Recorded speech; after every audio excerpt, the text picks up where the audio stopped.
Muchísimas gracias por continuar con Uno más Uno. Vamos a conversar de inmediato con el ex gobernador del Banco Central, José Eloy Macún, economista de Fuste, conocido muy bien por ustedes, seguidores de este programa. Distinguido caballero, bienvenido. Gracias de nuevo por la invitación. El país ha caído como una especie de limbo después de que se rechazó, se retiró la reforma fiscal, el proyecto de reforma fiscal, de modernización fiscal, le llamaba el gobierno. Después que se retiró, para algunos fue una derrota del gobierno, en ese sentido, un intento de... Y para otros fue una derrota del país. ¿Qué pasa? ¿Qué podría hacerse ahora, después de... para salir de este limbo? Sí, como que se desinfló, ¿no? ¿Verdad que sí? sí? Sí, porque la reforma fiscal, dentro de las muchas reformas que hacen falta en el país, algunas están en el Congreso pendiente, como la Ley de Seguridad Social, que para mí es una de las más importantes. La ley, el Código Laboral, que es otra importantísima reforma, que no contempla hasta ahora la eliminación de la cesantía, por lo que me parece que no vale la pena reformar el Código Laboral si no se elimina la cesantía o se cambia la cesantía por otra figura, como un seguro de desempleo o algo así. Eso no se soporta en este país, tener que pagar doble tributación. Y otras leyes, la ley de agua y otras leyes y reformas que están pendientes, la misma reforma del Estado, un Estado pesado, que no camina como un elefante porque es tan pesado que no puede tener la agilidad que se necesita ni ejercer con eficiencia a veces las funciones. Yo ponía un ejemplo de educación y el sector eléctrico, un artículo que publiqué el lunes, un poco, la gente me llamaron, me dijeron, oye, pero que no sirve para nada ninguno de los dos, analizando que hay que cambiar el esquema educativo de este país. Y ponía el ejemplo de Donald Trump, que va a eliminar el Departamento de Educación y va a darle la responsabilidad de la educación a los estados, para que sean los padres con las autoridades y los profesores los que decidan, tomen decisiones sobre la educación y puedan realmente mejorar el sistema educativo del país. Eso en Estados Unidos estamos hablando. Igualmente el tema eléctrico. La parte fiscal sí fue un problema serio. El retiro del proyecto de ley del Congreso me pareció, bueno, una decisión del presidente producto de la presión, de la reacción pública contra esa reforma.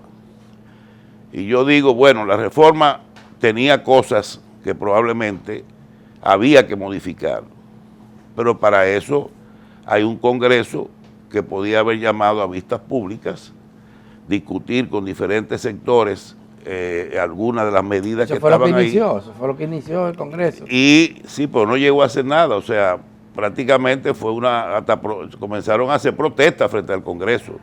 O sea, eso no son vistas públicas, había que esperar, eso puede durar 15, 20 días, un mes discutiendo el tema, y ahí se podía haber limado algunas cosas, que yo entiendo que debieron haberse gradualizado, como por ejemplo, aumentar de 0 a 18 el ITEVI a los bienes. ¿Y ese retiro porque sería falta de valentía del presidente? No falta valentía, simplemente fue una reacción muy fuerte. Hay muchos países que ha pasado lo mismo. Recuérdate que hay países... Colombia pasó. El caso de Colombia. Exacto, es que cada vez que se introduce una reforma fiscal en un país, hay problemas. Hay problemas, a veces la gente se tira a la calle, hay protestas. Pero eso nos explica que aquí, por ejemplo, que el Congreso está en manos del partido que también controla el Poder Ejecutivo. Ocurre esto. En Argentina, un gobierno sin control del Congreso logró pasar un proyecto de reforma que a juicio de muchos perjudica a los más pobres, pero que... Bueno, Argentina es un ejemplo que no es un buen ejemplo para nosotros, porque Argentina llegó, como se dice, al fondo del pozo. Sí. En Argentina, todo lo que pudiera hacerse para mejorar el país era apoyado. Había que apoyarlo. Entonces, la reforma de Milei no pasó en el Congreso, no logró pasar el paquete entero. El paquete completo no. Pasaron algunos elementos del paquete que sí han dado muestra de que la situación ha mejorado en Argentina. Sí, que la pobreza está en un 50%, sí, es verdad. Pero eso, si tú sigues organizando la economía, eso no mejorándola. En 2 días. No se supera en 2 días. No, en 6 o 7, 8 años, si sigue ese proceso de reforma, ya tú verás que la economía argentina es una economía poderosa, reacciona y ya esa pobreza se reduce a la mitad en 6, 7, 8 años. Pero tú no podías seguir manejando un país con una inflación de 500%. Pero ven acá. Pero y aquí, algo que alegaba la oposición es justamente eso, no estamos en crisis económica, el país sigue creciendo. Y es el momento ideal para hacer una reforma fiscal. Sin embargo, fue rechazada. Y el presidente dice que no va a volver a someterlo. Ese es un punto que yo creo que yo he exhortado al presidente de que él tiene que en enero, tiene que rectificar la decisión y en enero presentar un nuevo proyecto de reforma y discutirlo, consensuarlo con algún equipo, algún grupo de sectores representativos y mandar al Congreso de nuevo. Yo lo que entiendo es que hay que hacerle algunos ajustes, o sea, sintonizar mejor algunos elementos de la reforma relacionadas con el ITEBI, el IPI y algunas excepciones. Como tú dices, hay que meter ahí, eliminar muchísimas cosas que esa exoneración a los diputados y senadores, que estaban muchísimas barbaridades que aquí hay. También hay que meterla ahí para que la gente se sienta más motivada. Mira, me gusta esa decisión. Porque es así, o sea, y aplicar más, ¿cómo se dice? Un régimen más duro de consecuencias contra lo que va en impuestos. Lo denominado incentivos, que son subsidios al sector turístico y al propio sector energético. Bueno, la energía, imagínate, es un problema serio que yo he sido claro siempre, desde que he venido aquí hace años, he sido claro. La energía, la distribución eléctrica aquí no se va a resolver hasta que no se privatice la distribución. Tú me has respondido a mí, tú me has respondido de la siguiente manera. Malcún, pero aquí se privatizó y no dio resultados. Yo te digo, sí, es verdad. Pero tú no puedes, por esa experiencia un poco traumática, quítale el poco, muy traumática, donde una sola empresa asumió casi el monopolio de la distribución y como se hizo y que no cumplió los acuerdos que debió cumplir, una empresa española ligada a grandes sectores de poder en la misma España. Unión Fenosa, la recordamos. Unión Fenosa. Entonces no podemos por eso decir, aquí hay zonas privatizadas que están funcionando perfectamente bien. Podemos hacer un esquema diferente, regionalizado, con una transparencia en cuanto a la selección de las empresas que van a asumir esa responsabilidad. Ya no estamos 10 años. Parece que no hay muchos inversionistas, ni nacionales ni internacionales, interesados en la distribución de ¿Quién dijo que no? Invertir ahí. Lo que no hay disposición pero política. Ellos mismos vendieron lo que habían comprado. Vendieron no. Simplemente se le dio una cantidad de dinero que cualquiera lo vendía, sí. Pero la presión, ¿y por qué? La presión para sacarlo del sistema, o sea, había que pagar lo que se llama el pero se le pagó a los que estaban invirtiendo en la distribución, no así a la generación. No, la generación aquí, tú sabes que la generación está en manos privadas y públicas. O sea, ahí hay ese no es el problema, la generación. No, ya no lo es, pero el parque energético, que era público, se ha diversificado también. Se traspasó a mano privada. Gran parte, pero bueno, tú tienes ahí a Punta Catalina que produce el 30% de la energía y hay otras plantas que se pero están esa es una instalando. planta construida con fondos públicos. Con fondos públicos. Con fondos públicos. Pero, y no se produjo en el mismo periodo del proceso de capitalización, como le llamó, hasta nuestros días, las inversiones que se prevían que iban a ocurrir en generación y que se y tampoco en distribución. Exacto. Del sector privado no se produjo eso. Pero si el Estado no hubiese construido esa planta de Punta Catalina, ¿qué sería hoy? Claro, bueno, hubiera habido quizás un inversionista privado que lo hubiera construido fácilmente. Donde hay déficit de energía, eso es una mina de oro para los inversionistas. Eso es así, toda la vida ha sido así. Y además que hay inversiones que se están haciendo en plantas en generación diferente, eólica, sí, ¿no? Muchas, sí, ese sector un desarrollo importante, la energía eólica. Pero se ha parado la construcción de nuevas fuentes de energía hidráulica. Bueno, la presa, ese es otro tema también. Eso se ha parado. Claro. Hay proyectos importantes como el de Manzanillo, y también el de la presa de Monte Grande, que hay que ponerle las instalaciones eléctricas, porque puede producir energía. Ya se terminó la presa, pero falta poner la hidroeléctrica porque se dejó de último. Claro, se dejó de último. De último, porque normalmente lo que se hace cuando se está construyendo el embalse, que cuesta dinero, claro, se va también pidiendo. Se está midiendo eso. Eso no se hizo. Se trabajó solamente en la construcción. Sí, pero la construcción, el problema de la construcción era que costaba, creo que era originalmente, ¿cuánto? 170 millones, terminó costando 400 y pico de millones. Así es. Se chupó todo el dinero, o sea que fue una empresa que terminó siendo muy costosa. Pero no nos desviemos por el tema de la generación. El problema es la distribución. Estamos gastando 1.500 millones de dólares en subsidios al sector eléctrico. Y el problema está básicamente en la distribución. Y también un poco la transmisión, porque si tú privatizas, eso te va a generar al país 600 o 700 millones de dólares por la inversión que va a generar del sector privado. Y eso tú lo puedes meter en la transmisión, donde también se pierde un 30% de la energía en la transmisión. Tú sabes los cables y las redes que están deterioradas. Toda esa energía se pierde. Pero tenemos décadas hablando de eso. Y en vez de avanzar, retrocedemos. Bueno, y no es un hemos gobierno. avanzado en una cosa importante, en la diversificación del parque. De la matriz. Eso es verdad. Sí. Hemos avanzado eso, ya no somos un país que ahora podemos decir que estamos a gas, petróleo, energía eólica, presa, hidráulica. Sí. O sea, hemos avanzado en eso porque ya no dependemos tanto de un petróleo que tiene un día se dispara sobre $90, otro día baja a 80, estamos más equilibrados en eso. Hemos avanzado ahí, pero nos falta mucho porque nos falta todavía la mayoría de las plantas nuestras es con petróleo que funcionan. Bueno, sí, pero el petróleo ya creo que está menos del 50% ya, la producción de energía con uso de petróleo. Yo te insisto, hay que atacar. Mira, tú ponías el ejemplo de Haití con Naciones Unidas. Que China y Rusia dicen, no vamos a mandar otra vez a Naciones Unidas a Haití, porque ya fueron y fracasaron.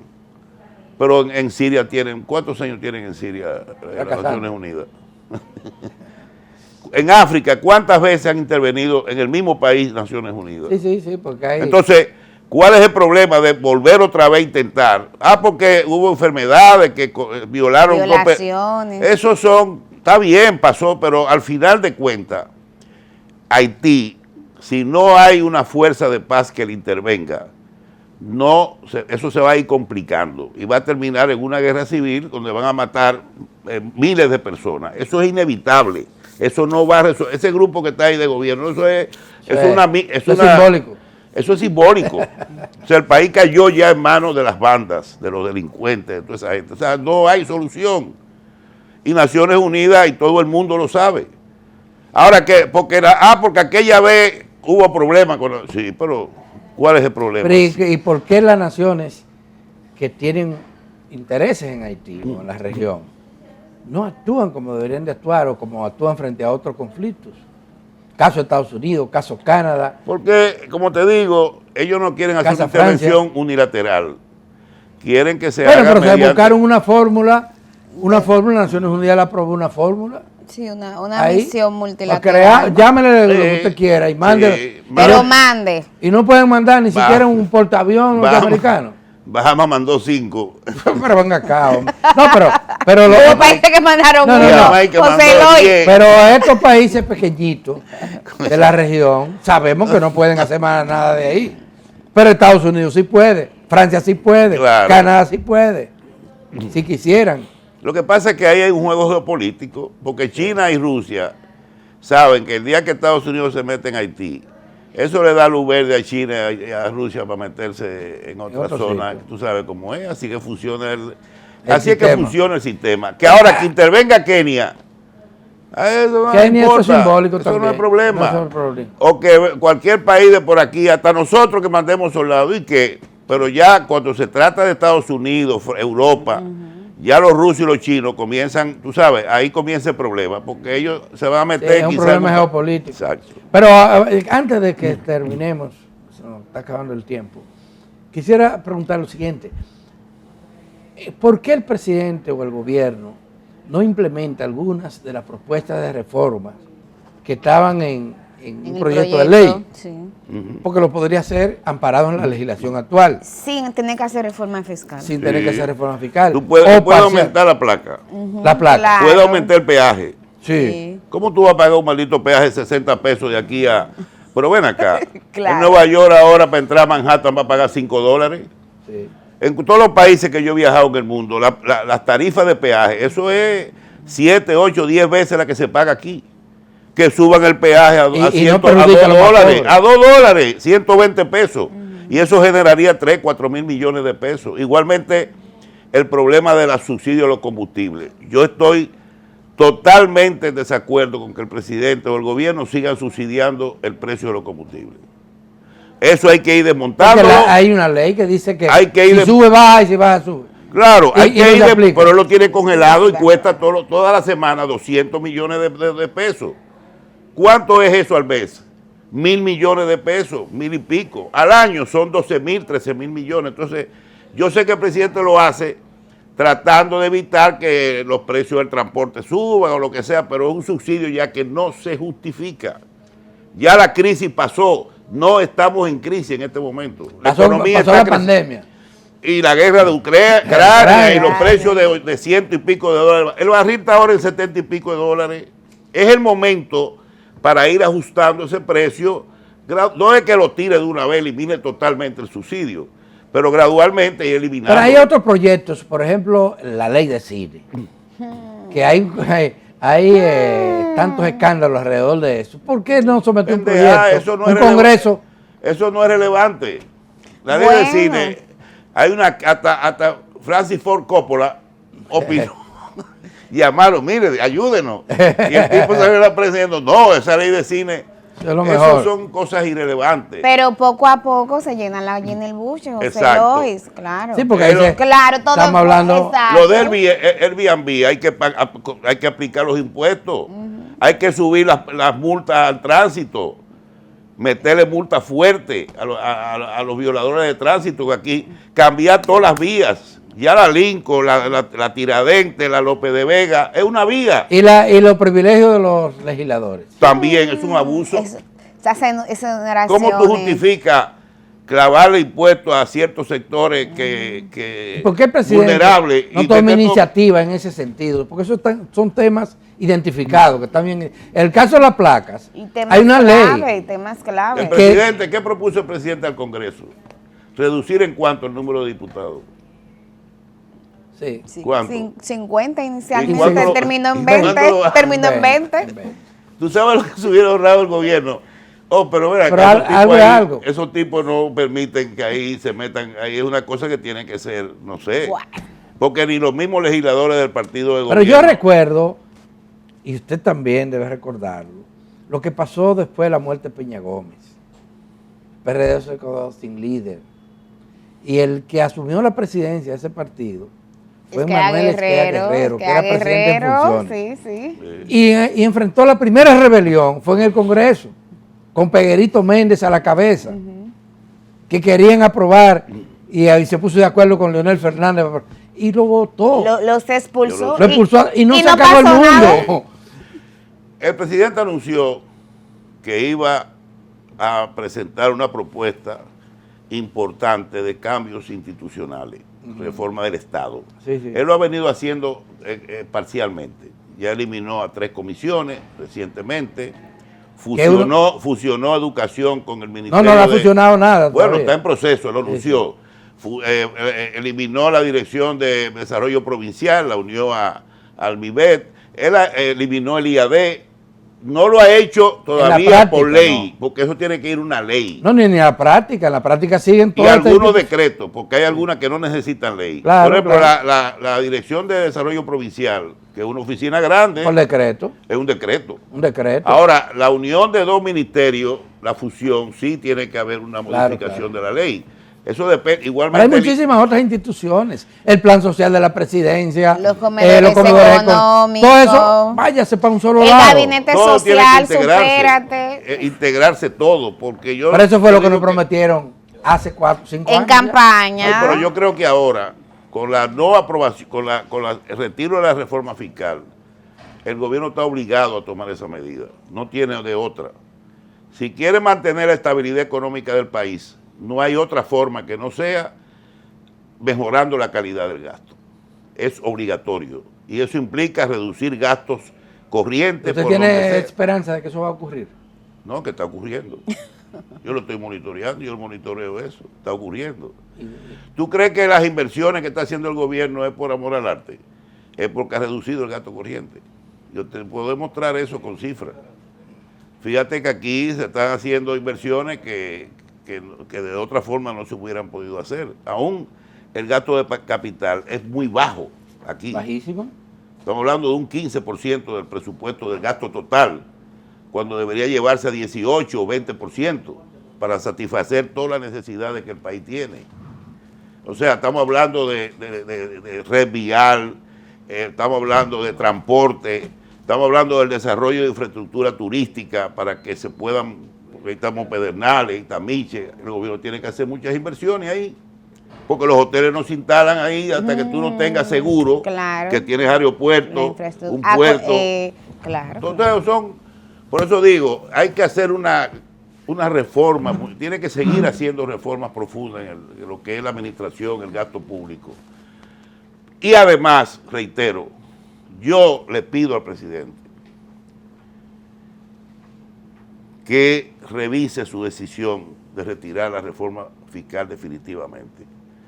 Necesita el país y el gobierno ingresos adicionales que tiene que buscarlo de alguna forma.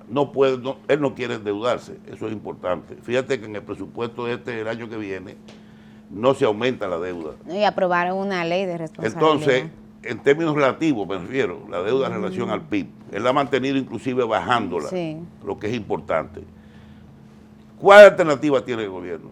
¿Endeudarse más para poder resolver todas esas demandas y problemas que hay? No, tiene que volver a enviar una reforma, aunque sea más laxa.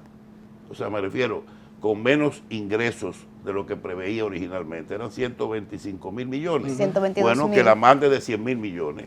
22 mil menos. Bueno, todo es interesante. Vamos a tener que volver a invitar a... Y espero que vuelvan a decir que sí, ¿verdad? O siempre. Ustedes saben que ustedes son aquí desde la época de mi hermano Arimendi. Juan Bolívar. Pero Juan Bolívar. Digo que yo me confundo. Los dos son mi hermano, Arimendi y Juan Bolívar. Juan Bolívar, que anda por ahí en el país. Está por ahí. Ajá, un abrazo. Bueno, aquí. Un abrazo, mi querido. Damas y caballeros, con el permiso de ustedes, hacemos una pausa y volvemos para conversar con una distinguida funcionaria del Ministerio de Economía, Planificación y Desarrollo. Vamos a seguir hablando de eso.